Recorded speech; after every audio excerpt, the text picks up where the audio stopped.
களத்திலும் இளைஞர்களை நம்பிக்கையோடு இளைஞர்களை ஈர்ப்பாக இழுத்துச் செல்லும் தமிழ் தேசிய பேரியக்கத்தின் தலைவர், தமிழர் கண்ணோட்டம் இதழின் ஆசிரியர் ஐயா பே. மணியரசன் அவர்களை விழா பேருரையாற்றுமாறு அன்போடு அழைக்கிறேன்.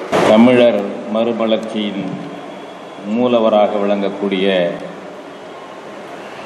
நம்முடைய அருள் பிரகாச வள்ளலார் அவர்களின் பெருவிழாவிற்கு, சென்னையிலே நடைபெறும் இந்த விழாவிற்கு தலைமையேற்றிருக்கும் தமிழ் தேசிய பேரியக்கத்தின் தலைமை செயற்குழு உறுப்பினர் தோழர் அருணபாரதி அவர்களே, இங்கே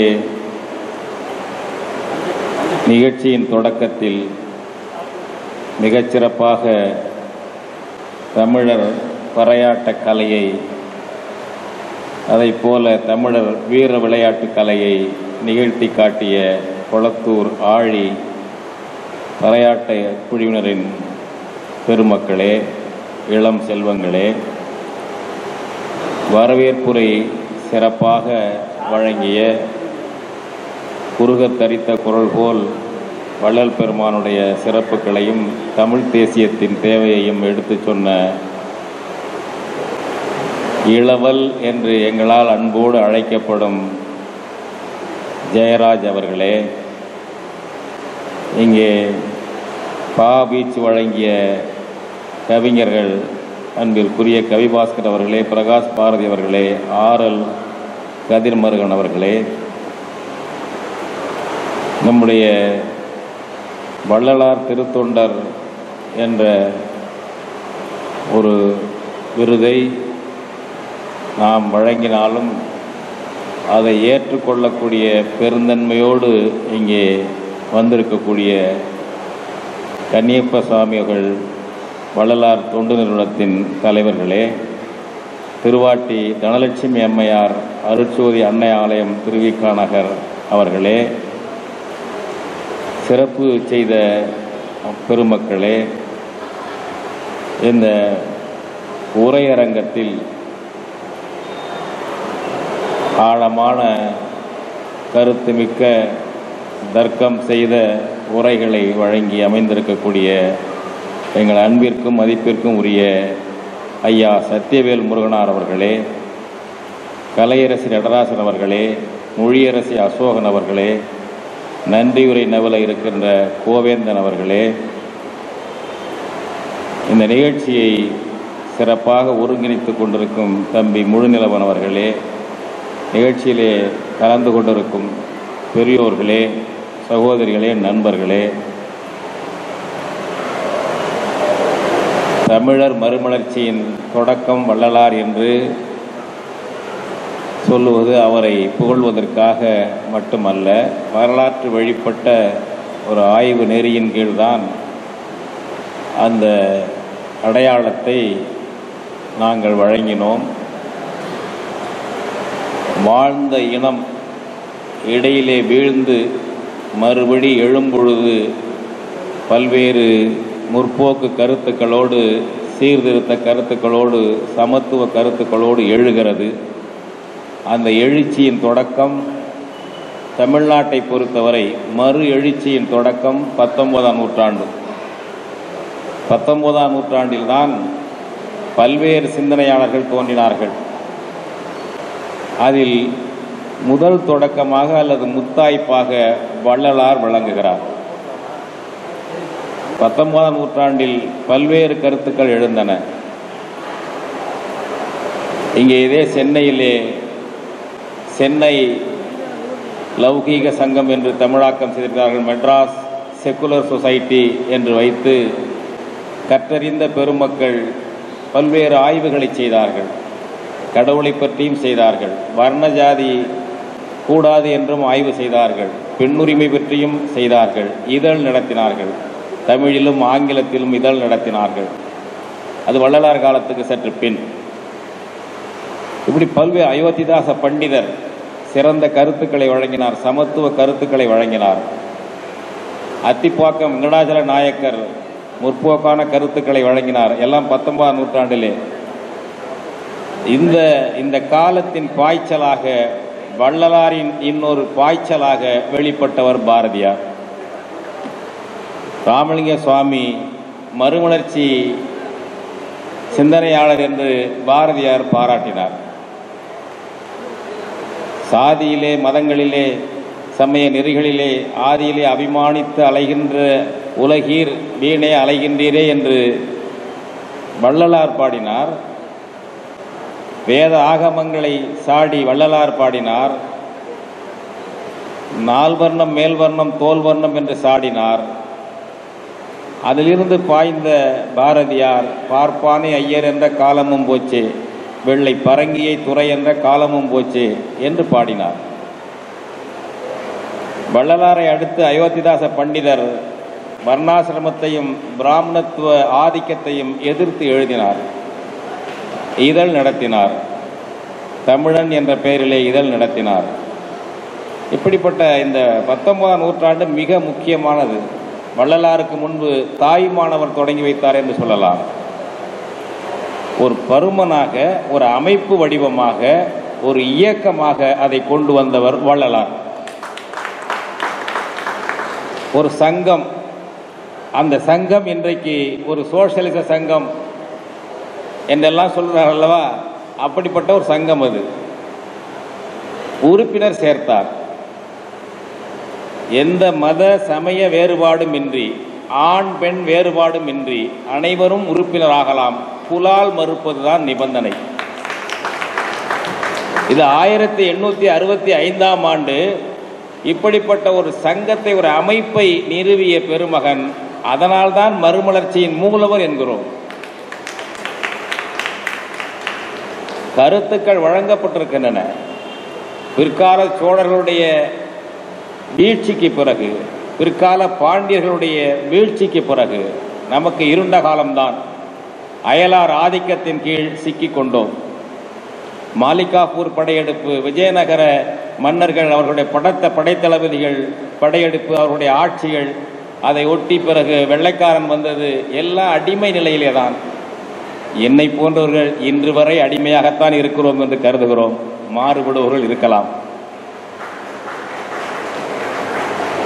இந்த இருள் கிழித்து வெளிவந்த முழுமதி போல வள்ளலார் வந்தார்.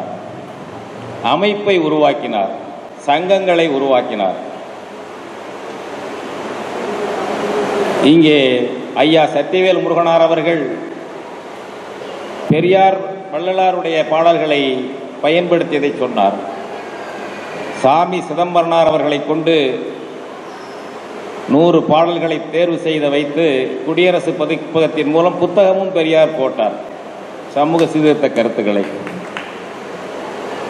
இன்றைக்கு இந்த விழாவுக்கு திராவிடர் கழகத்தின் தலைவர் ஐயா ஆசிரியர் வீரமணி அவர்கள் வாழ்த்து செய்தி அனுப்பியிருப்பது மிகவும் மகிழ்ச்சிக்குரியது, மதிப்பிற்குரியது.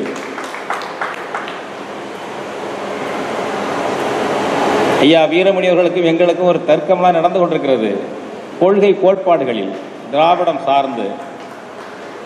ஆனால் அது ஒரு தனிநபர் பகையாகவோ ஒருவரை ஒருவர் இழிவு செய்து கொள்வதாகவோ இல்லை, இருக்கக்கூடாது. அந்த கருத்து போர் கருத்தளவில் இருக்க வேண்டும். இது போன்ற நிகழ்வுகளை நாங்கள் நடத்தும் பொழுது எல்லாருக்கும் அழைப்பு அனுப்பி வைப்போம். ஒவ்வொரு நிகழ்வுக்கும் தவறாமல் வாழ்த்து செய்தி ஐயா வீரமணி அனுப்பி வைப்பார். நல்ல பண்பு, அது சிறந்த பண்பு. ஏற்கனவே மொழிப்போர் மாநாடு நடத்தினோம், அதற்கும் அனுப்பி வைத்தார்கள், பல நிகழ்ச்சிகளுக்கு அனுப்பியிருக்கிறார்கள். அப்படிப்பட்ட கருத்து போர் நடக்கும் பொழுது அதில் ஒரு பக்குவம் வேண்டும், எல்லாருக்கும் வேண்டும், நம் தரப்பிலே உள்ளவர்களுக்கும் வேண்டும். அந்த பக்குவத்தோடு நாம் கருத்தை விட்டுக் கொடுக்க வேண்டிய அவசியம் இல்லை. ஒருவரை ஒருவர் இழிவுபடுத்திக் கொள்ளாமல், தனிப்பட்ட முறையிலே தாக்கிக் கொள்ளாமல் கருத்து போர் நடத்த வேண்டும். உறுதியாக பேசிய வள்ளலார் அவர்கள் தன்னடக்கம் மிக்கவர், கருத்துக்களிலே உறுதியாகத்தான் இருந்தார். அவருடைய மீசை வைத்த படம் தான் கருங்குழியிலே இருக்கிறது. மீசையோடு உள்ள வள்ளலார் படம் தான் கருங்குழியிலே இருக்கிறது. அவரை பற்றி அறிந்தவர்கள் பலவாறு எழுதியிருக்கிறார்கள், பேசியிருக்கிறார்கள். அவர் துணிச்சலானவர் தான். ஆனாலும் தன்னடக்கம் மிக்கவர். கையுற வீசி நடப்பதை நாணி கைகளை பொத்தியே நடந்தேன். அது ஒரு ஆடம்பரமோ? மெய்யுற காட்டி அதை எது ஆடம்பரம் செய்வதை விட நான் போத்தி நடந்தேன் என்று வள்ளலார் எழுதுகிறார். தொந்தி வயிர் ஒன்று வேணும், சோமன் உரு மாலை வேணும், இந்த ரெண்டும் இருந்து விட்டால் இவனே கனவானடி ஞானத்தங்கமே என்று குணங்குடி மஸ்தான் என்று நினைக்கிறேன் அவருடைய பாடல். இப்படியெல்லாம் இருந்த காலம் பழைய காலம். அந்த காலத்தில் எளிமையின் உருவமாக, தன்னடக்கத்தின் உருவமாக, அதே வேளை உறுதியின் வெளிப்பாடாக வள்ளலார் விளங்கினார். அப்படிப்பட்ட வள்ளலார் தான் சதுர்மறை ஆகம சாத்திரம் எல்லாம் சந்தை படிப்பு, நம் சொந்த படிப்போ விதுநெறி சுத்த சன்மார்க்கம். சதுர்முறை ஆகம சாத்திரம் எல்லாம் அதை படிப்பது சந்தை படிப்பு. எந்த காலத்தில் சொல்ல பயன்படுத்திருக்கார் பாருங்க. சந்தைக்கு வியாபாரத்துக்கு படிக்கிறான். நம் சொந்த படிப்பு அது அல்ல. நம் சொந்த யார்? நம் சொந்தம்னா என்ன? வள்ளலாருக்கு பிள்ளையா குட்டியா? தமிழர்களை சொல்லுகிறார், தமிழர் மரபை சொல்லுகிறார். அதனால்தான் வாழையடி வாழையென வந்த திருக்கூட்ட மரபில் யானும் ஒருவன் அலனோ என்று சொன்னது அதுதான்.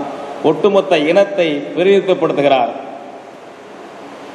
நம் சொந்த படிப்பு விதிநெறி சுத்த சன்மார்க்கம் என்று வள்ளலார் சொன்னார். அவை அந்த அமைப்பை உருவாக்கினார். இந்த வர்ணாசிரம தர்மத்தை கடுமையாக எதிர்த்தார். பல தெய்வ வணக்கத்தை எதிர்த்து ஒளிவிடுவிலே வணங்குவோம் என்று சொன்னார். அப்படிப்பட்ட வள்ளலார் அவர்கள் பல்வேறு ஒரு பன்முக ஆன்மீக அறிஞர், பன்முக கவிஞர். அவர் அடிப்படையில் ஒரு நல்ல கவிஞர், நல்ல கவிதை நடையில் எழுதக்கூடியவர். வள்ளலாருக்கு முன்பாக நம்முடைய செய்யுள் நடை இப்படி இருந்ததில்லை. வான் கலந்த மாணிக்க வாசகனின் வாசகத்தை நான் கலந்து பாடுங்கால், நற்கருப்பஞ்சாற்றினிலே தேன் கலந்து பால் கலந்து செழுங்கணித்து சுவை கலந்து ஊன் கலந்து உயிர் கலந்து உவட்டாமல் இனிப்பதுவே. என்ன கவிதை அழகு இது! கோடையிலே இளைப்பாற்றி கொள்ளும் வகை கிடைத்த குளிர் தருவே தருநிழலே நிழல் கனிந்த கனியே, ஓடையிலே ஊறுகின்ற தீஞ்சுவை தண்ணீரே உகந்த தண்ணீரிடை மலர்ந்த சுகந்தமன மலரே, மேடையிலே வீசுகின்ற மெல்லிய பூங்காற்றே. அந்த ஓடை நீர் ஓடுவது போல தமிழ் ஓடுகிறது.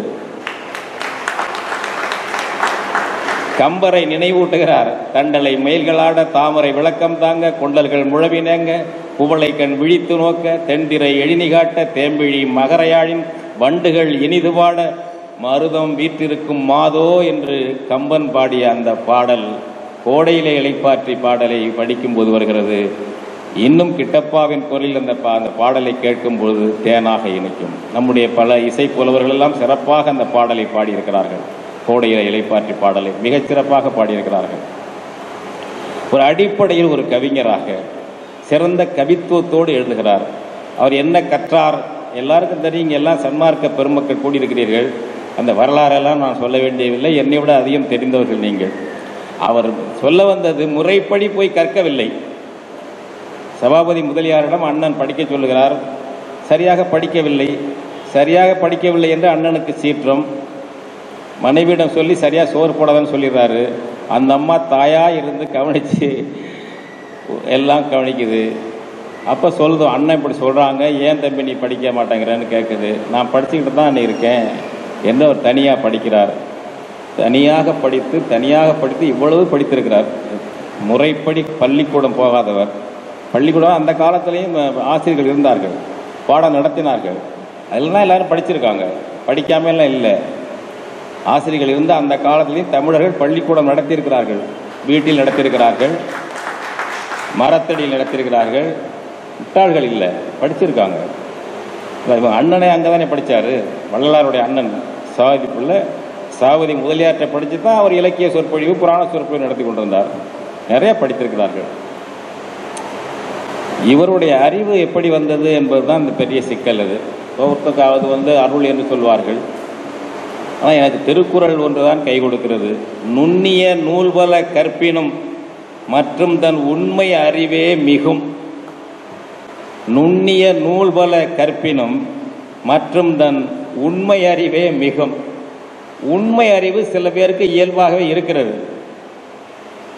பல பேருக்கு அறிவு இருக்கிறது. அந்த உள்ள உந்துதல், உய்த்து உணர்தல், தானே உய்த்து உணர்ந்து கொள்வதல் ஒன்று இருந்தால் அதிலிருந்து இன்னொன்றை உய்த்து உணரும் ஆற்றல், அந்த உளவியல் ஆற்றல் சில பேருக்கு இருக்கிறது. அப்படிப்பட்ட ஆற்றல் வள்ளலாருக்கு இருந்தால் அவ்வளவு படித்திருக்கிறார். தமிழ் இலக்கியங்கள் அந்த காலத்தில் வந்ததெல்லாம் படித்திருக்கிறார். திருக்குறள் போலவே அவரும் எழுதியிருக்கிறார், திருக்குறளை போற்றுகிறார், எல்லாம் செய்கிறார். அந்த சில நம்முடைய சமகாலத்தில் பட்டுக்கோட்டை கல்யாண சுந்தரம் இருந்தார். நான் வள்ளலாரோட ஒப்பிடுவதற்கு சொல்லவில்லை. அவர் பள்ளிக்கூடம் போகாதவர், சிறந்த திரைப்பாடல்களை எழுதியிருக்கிறார். அந்த ஆற்றல் அவரிடம் இருந்தது. வள்ளலாருடைய ஆன்மீகத்துக்கும் வள்ளலாருடைய சமூகத்துக்கும் நான் பட்டுக்கோட்டையாரை சமப்படுத்தவில்லை. ஆற்றல் தனி மனிதனிடம் கிடைக்கிறது, தனி மனிதனிடம் பல பேருக்கு இருக்கிறது. பெரிய கல்வி கற்காதவர்கள் எல்லாம் பெரிய விஞ்ஞானிகளாக இருக்கிறார்கள். அந்த மூளை ஆற்றல் சில பேருக்கு இருக்கிறது. அப்படிப்பட்ட ஒரு உய்த்துணரும் ஆற்றல் வள்ளலாருக்கு இருந்திருக்கிறது. அவர் தானே கற்றார், சந்தேகங்கள் கேட்டிருப்பார், பல அறிஞர்களிடம் கேட்டிருப்பார், எல்லாம் செய்திருப்பார். சொந்த முயற்சியில் கற்றார். சொந்த முயற்சியில் கற்றுத்தான் இவ்வளவு பெரிய கடுமையான இலக்கிய இலக்கணங்கள்லாம் இருக்கு. கட்டளை கலித்துறை போன்ற இலக்கணம், வெண்பாவெல்லாம் கடுமையான இலக்கணம் கொண்டது. ஆசிரியப்பா எளிதாக எழுதலாம், வெண்பாவெல்லாம் கடுமையான நிபந்தனைகள் உள்ள இலக்கணம் அது. அந்த வடிவத்திலாம் எழுதினார்கள். பல இலக்கண வடிவங்களிலே கவிதை எழுதினார்கள். எல்லாம் சரளமாக தான் இருக்கும். அதை சொல்ல வெட்டுறது கொத்துறது இலக்கணத்துக்காக எல்லாம் இல்லை. அந்த இலக்கணத்துக்கு பொருந்தி வரக்கூடிய சொற்களை போட்டு வள்ளலார் எழுதினார். அப்படிப்பட்ட ஆற்றல் மிக்கவர். பெண்ணுரிமை பேசினார். எல்லா சமயங்களும் இருக்க வேண்டும் என்று சொன்னார். இஸ்லாமியராக இருந்தாலும் சரி, கிறிஸ்துவராக இருந்தாலும் இருக்கலாம், புலால் இருந்தக்கூடாது. இவ்வளவுதான் நிபந்தனை. அது சன்மார்க்க சங்கத்தில் வேற எதுவும் இல்லை. அந்த வகையில் ஒரு நிபந்தனையை போட்டு அவர் செய்தார்கள். பல இடங்களில் சங்கங்களை உருவாக்கினார்கள். ஐயா சொன்னாங்க 5815 பாடல் என்று. இப்போ அந்த வரிகள்லாம் என்னென்ன எவ்வளவோ பாடல் சரி, அந்த வரிகள் பெரிய புத்தகம் பாலகிருஷ்ண பிள்ளையாலும் சரி, காரணப்பட்டு கந்தசாமி பிள்ளையுடைய தொகுப்பாக இருந்தாலும் சரி, அவ்வளோ பெரிய புத்தகம் அது திருவருட்பாங்கிறது. வசன நடை இன்னும் தனியாக இருக்குது, வசன நடை அதில் சேர்ந்ததும் இருக்குது, எல்லாம் இருக்கிறது. இவ்வளோ பெரிய ஆற்றலோடு குறுகிய காலம் 50 ஆண்டுகள் தான் அவர் வாழ்ந்திருக்கார். அந்த 50 ஆண்டுகள் இந்த மண்ணிலே அவர் உலவிய காலத்தில் இளமை பருவமெல்லாம் போக எவ்வளவு காலத்துக்குள்ள அவ்வளவு பெரிய சாதனை செய்திருக்கிறார், விழிப்புணர்ச்சியை உண்டாக்கியிருக்கிறார். இன்றைக்கு வள்ளலாருடைய கருத்துக்கள் வளர்ந்து வருகின்றன, எல்லா இடங்களிலும் வளர்ந்து வருகின்றன. வள்ளலாரின் தேவை கடந்த காலத்தை விட அதிகமாக உணரப்படுகிறது. இங்கே பேசியவர்கள் எல்லாம் நம்ம வருத்தப்பட்டார்கள். அம்மா கலையரசி அவர்கள் சொன்னார்கள், ராமகிருஷ்ண பரமஹம்சருக்கு இருக்கிற அளவுக்கு ஏன் வள்ளலாருக்கு இல்லை? வள்ளலார் குறை இல்லை, தமிழர்களுடைய குறை. முற்றத்து முல்லைக்கு மனம் இல்லைன்னு ஒரு பழமொழி சொல்வார்கள். நம்ம வீட்டில் பூத்த முல்லைக்கு மனம் இல்லை, கொண்டாந்து விற்கிற முல்லைக்கு தான் மனம் என்ன நினைக்கிற உழைப்பாங்க நம்மிடம் தமிழர்களிடம் இருக்கிறது. நான் இந்த கேள்வியை குழந்தை கூட்டத்திலே வைத்தேன். விவேகானந்தரை தெரிந்த அளவுக்கு ஏன் ராமலிங்க வள்ளலாரை தமிழனுக்கும் தமிழச்சிக்கும் தெரியவில்லை? ராஜஸ்தானத்திலே பீகாரிலே தெரியவில்லை என்பது அப்புறம், தமிழர்களுக்கு எவ்வளவு பேர் தெரிகிறது? விவேகானந்தரை தெரியும், ராமகிருஷ்ண பரமஹம்சர். அவர்களை குறை சொல்வதற்கல்ல, அவர்களை விட சிறந்த சீர்திருத்த கருத்துக்களை சொன்னவர், நிறுவனத்தை உருவாக்கி காட்டியவர். ஏன் வளரவில்லை? தமிழர்களிடம் உள்ள உளப்பாங்கு குறைவு. இந்த விழாவிலே அதைத்தான் நாம் ஏற்றுக்கொண்டு மாற்ற வேண்டும். அதாவது நம்முடைய செய்திகள் என்றால் அது குறைவானது, மலிவானது. இப்ப கார் குழலி அப்படின்னு சொன்னால் அது என்னவோ பேரா இருக்கு. அதே சமஸ்கிருதத்தில் ஏதாவது வச்சுக்கோங்க, சமஸ்கிருதத்தில் ஏதோ ஒரு கேசம்னு போட்டு வந்ததுன்னா, அப்போ கேசவன்னே வச்சுக்கோங்களேன். கேசவன், குழலோன் நமக்கு முன்னோர்கள் பேர் வச்சுருக்காங்க. சிறந்த முடி இருந்தால் குழலோன், அது என்னவோ போல இருக்கு. கேசவன்னாக்க அழகா இருக்கு, சமஸ்கிருதத்தில் சொன்னால் அழகா இருக்கு. ஒவ்வொன்றும் தமிழிலே இருக்கின்ற பெயர்களாக இருக்கட்டும், செய்திகளாகட்டும், இதெல்லாம் தாழ்வானதாக, குறைவானதாக நாமே கருதி கொள்கிறோம். இந்த நாமே கருதி கொள்ளக்கூடிய இந்த உளவியலை வெளியே இருந்து வந்தவர்கள் நமக்கு ஊட்டினார்கள். நாமே கெட்டு போகல, நம்மை கெடுக்க வைத்தார்கள். நாம் ஏன் கெட்டு போகிறோம் என்று உரிமையோடு நம்மை நாமே கேட்டுக்கொள்கிறோம். கெடுத்தவர்கள் வெளியே இருந்து வந்தவர்கள், ஆரியர்கள், மற்றவர்கள் இன்றைக்கும் அவர்கள்தான். யாருக்கும் தாய்மொழி இல்லாத ஒரு சமஸ்கிருதம் தான் புனித மொழி என்கிறார்கள். அது யாருக்கு யார் தாய்மொழினா ஒருத்தனுக்கும் தாய்மொழி இல்லை, புனித மொழி. முருகன் என்று சொன்னால் இங்கே அழகு குறைஞ்சு போயிடும், சுப்பிரமணிய என்று சொல்ல வேண்டும் என்று அவர்கள் சொன்னார்கள். நாம ஏன் அதை சொல்லணும்? நமக்கு அறிவு எங்கே போகிறது? முருகனுக்கு ஏற்கனவே காதல் திருமணம் முடிந்து விட்டது வள்ளியோடு. அவர் ஒரு கல்யாணம் பண்ணி வைக்கிறான், வடக்கேந்து வந்தவன் தெய்வ யானைன்னு, அதை ஏத்துக்கிறோம். ஒரு ஊர் பேர் மயிலாடுதுறை என்று அழகா இருக்கு. காவேரியில போய் மயில் நீராடுதான், காவேரி கரையில் உள்ள ஊருக்கு பேரு. அதை மயிலுக்கு என்ன சமஸ்கிருதம் என்று ஆராய்ச்சி பண்ணி மயூரம் என்று மாற்றுகிறான்.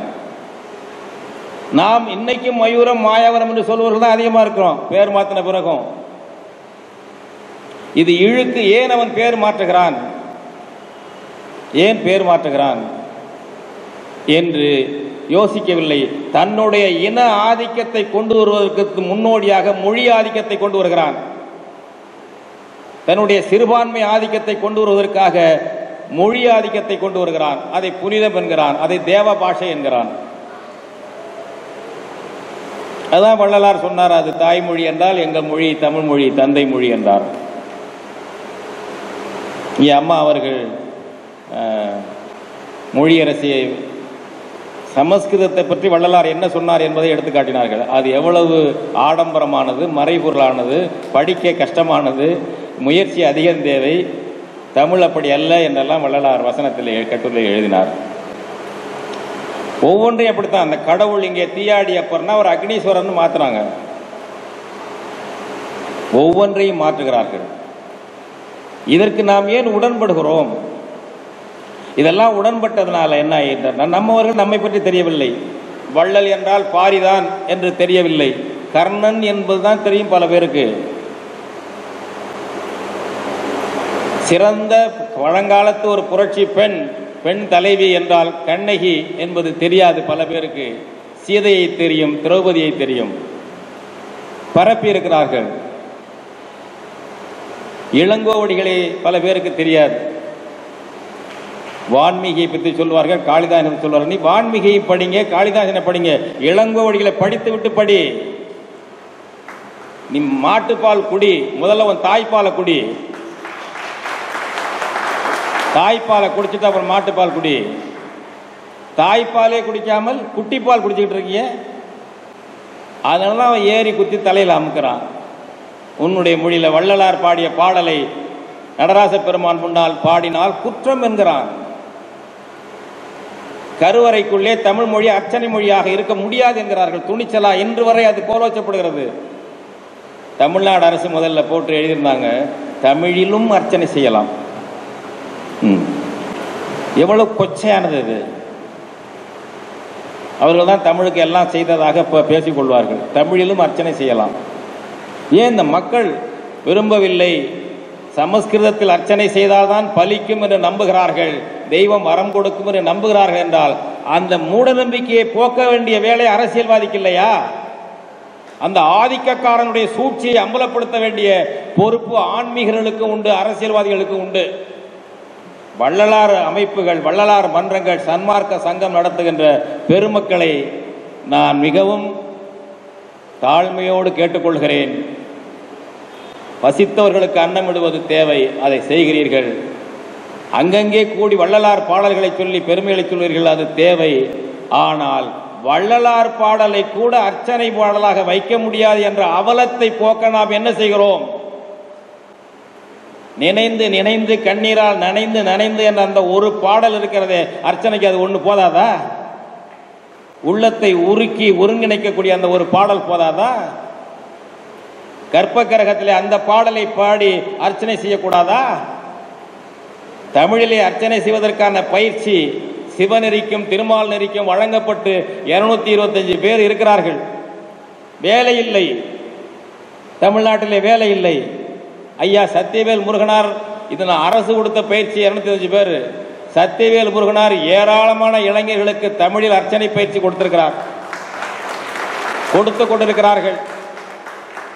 அதனால்தான் எஸ்ஆர்எம் பல்கலைக்கழகம் அவர்களுக்கு டாக்டர் பட்டம் வழங்கியது, பல்வேறு ஆய்வுகளுக்கும் அந்த பணிகளுக்கும். பயிற்சி பெற்றுவிட்டு எங்கே இருக்கிறார்கள்? எங்கே நடப்பது? நம்மவர்களும் திருந்த வேண்டும். இந்த திருத்தத்தை வள்ளலார் அமைப்புகள், எங்களை போன்றவர்கள், நீங்கள் எல்லாரும் சேர்ந்து செய்ய வேண்டும். தமிழிலே அர்ச்சனை செய்ய சொல். கடவுளுக்கும் மனிதனுக்கும் நெருக்கத்தை, உறவை வைத்திருப்பது இந்த நம்முடைய முன்னோர்களுடைய ஆன்மீக நெறிகள் தான். அப்பனும் நீ, அம்மையும் நீ, அன்புடைய மாமனும் நீ, மாமியும் நீ. இவ்வளவு நெருக்கம் எவன் சொல்றான்? கடவுளோட. திருநாக்கர் சொல்றாரு, குடும்ப உறவோடு. தோழன் என்கிறாங்க கடவுள. ஏழிசையாய் இசைப்பயனாய் இன்னமுதாய் என்னுடைய தோழனுமாய் யான் செய்யும் துருசுகளுக்கு தவறுகளுக்கு உடனாகி. சுந்தரர் செய்ய தவறையெல்லாம் சிவபெருமான் ஏத்துக்குவார். ஏன்னா வன்தொண்டர் அவர், அவரே தன்னை சொல்லுகிறார் பாருங்க. அப்ப எவ்வளவு நெருக்கமாக கடவுளோடு. ஒரு ஜனநாயக மரபு இது. கம்பர் கடவுள் பக்தர். அவர் என்ன நெறி என்று நான் சொல்ல முடியாது. அது ராமாயணம் எழுதினால அவர் ஆழ்வார்னு சொல்ல முடியாது. ஒவ்வொரு காண்டத்துக்கும் ஒரு கடவுள் வாழ்த்து பாடுகிறார். யுத்த காண்டத்துக்கு ஒரு கடவுள் வாழ்த்து பாடுகிறார். கடவுள் வாழ்த்தான்னு பாருங்க அது எப்படின்னு. ஒன்றே எண்ணின் ஒன்றேயாம், பலவென்றுரைக்கின் பலவேயாம் கடவுள். அன்றே எண்ணின் அன்றேயாம், ஆம் என்றுரைக்கின் ஆமேயாம். இன்றே எண்ணின் இன்றேயாம், உளதென்றுரைக்கின் உளதேயாம். நன்றே நம்பி குடி வாழ்க்கை, நமக்கு இங்க என்னோ பிழைப்பம்மா. கடவுள் வாழ்க்கையே இப்படி இருக்கு, நம்ம குழப்பு என்ன வருதுங்கிறான். கம்பன் என்ன நாத்திகனா? இல்லை. தமிழர் ஆன்மீகத்தில் உள்ள ஜனநாயகம் இது. ஒரு திரைப்பட பாடலிலே கண்ணதாசன் எழுதுகிறார், காதலில் தோல்வி அடைந்து விட்டார்கள், காதல் தோல்வி. அவன் என்ன பாடுறான்? உன்னை சொல்லி குற்றம் இல்லை, என்னை சொல்லி குற்றம் இல்லை, காலம் செய்த கோலமடி, கடவுள் செய்த குற்றமடி. கண்ணதாசன் நாத்திகரா? இல்லை. அவ்வளவு உரிமையோடு, அவ்வளவு உரிமையோடு தன்னுடைய பாரங்களை இறக்கி வைக்கும் இடம் என்று கருதி அவன் எழுதுகிறான். இப்படிப்பட்ட உறவு ஆன்மீகத்தில், நம்முடைய தமிழர் மரபில் என்னமோ கொண்டு வந்து பாரதிதாசன் பாடினது போல, நீர் வருங்கால் சத்தமிடும் நெடுந்தவளை கூட்டம் போல் தேர் வருங்கால் சத்தமிடும் தீட்சிதரின் கூட்டம். எங்கன்னா மங்கனா என்னன்னே புரியாது உனக்கு. அந்த மொழியில சொன்னாதான், சமஸ்கிருதத்தில் சொன்னாதான் புண்ணியம் கிடைக்கும், பலன் கிடைக்கும் என்ற ஒரு பீதியை, அச்சத்தை ஊட்டி வைத்திருக்கிறார்கள். அந்த அச்சம் தவிர்க்க வேண்டும். இன்னைக்கு வள்ளலார் கோயிலுக்கு வடலூருக்கு போனாலும் சரி, மருதூருக்கு போனாலும் சரி, கருங்குழி மேட்டுக்குப்பம் எங்கே போனாலும் சரி, வள்ளலார் பாடு 4 வரி சொல்லுவாங்க, திருநீர் கொடுப்பாங்க, அவ்வளோதான். அங்கே சமஸ்கிருதத்துக்கு வேலையே இல்லை.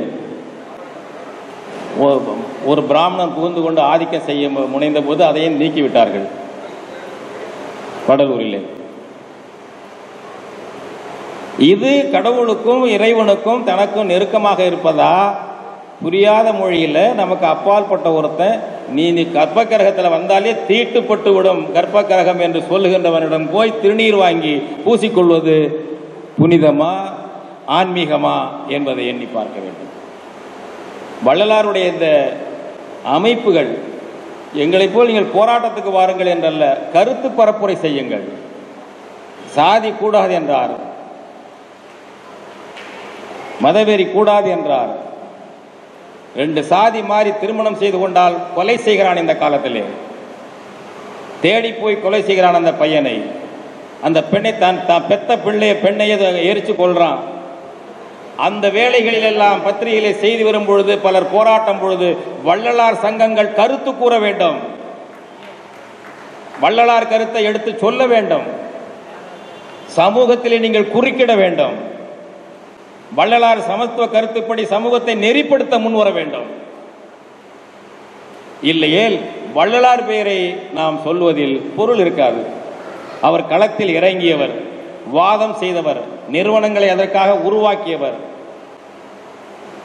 நாம் தான் இந்த கருத்துக்களை எடுத்து செல்ல வேண்டும்.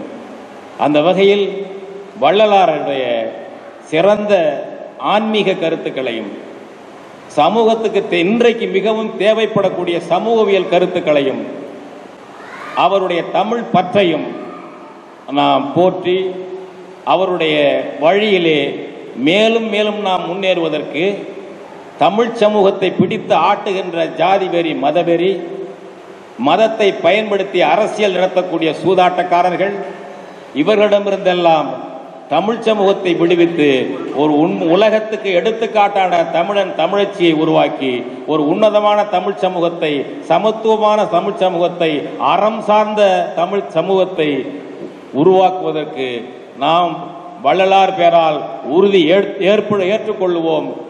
ஏற்றுக்கொள்வோம் என்று கூறி இந்த விழாவிலே கலந்து கொண்டு சிறப்பித்த உங்கள் அனைவருக்கும் பாராட்டுக்களை, நன்றியை சொல்லி விடைபெறுகிறேன். வணக்கம்.